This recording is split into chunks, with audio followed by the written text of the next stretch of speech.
Is man's best friend the planet's enemy? There's been an ongoing debate about whether owning a pet is as polluting as owning a car. Let's get down to the truth behind this.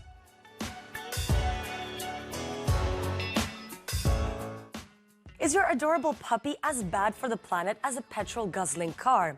While the precise carbon paw print of our furry friends is still a source of debate, one thing is clear: cats and dogs do have an impact on the planet. How? Well, their diet is the biggest contributor to their carbon paw print, which requires energy, land, and water to produce. One of the most often cited studies was conducted by Gregory Oken, a geography professor at UCLA.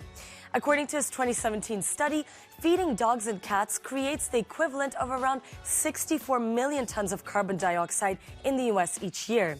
That's roughly the same impact as 13.6 million cars on the road.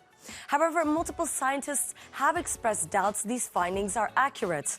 The argument: a lot of pet food comes from animal byproducts, such as lungs, kidneys, and tripe. The 2017 study, on the other hand, counts the greenhouse gas emissions as if cows and chickens were raised for the sole purpose of being turned into pet food, which is very rarely the case, explains Peter Alexander. I think that's very hard to justify, partly because it double counts.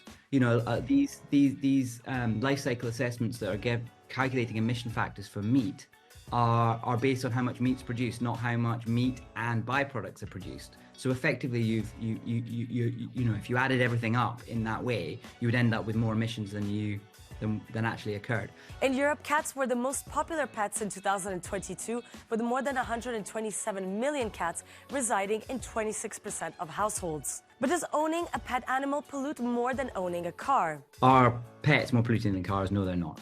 Cars are far more polluting than pets. I would suggest for an average UK petrol car, you could, the equivalent of owning that 10-kilogram dog for a year would be to drive about 1,400 miles or 2,000 kilometers, which is roughly 20% of the average distance that people drive in the UK. And I suspect the rest of Europe is much the same. So, you know, having a small dog is roughly equivalent to a fifth of a car. So don't worry, no one is saying you need to ditch your pet.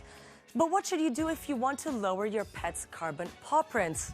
Well, according to multiple studies, you could reduce the amount of meat you feed certain pets and also adopt smaller animals to limit the amount of pet food needed to be produced.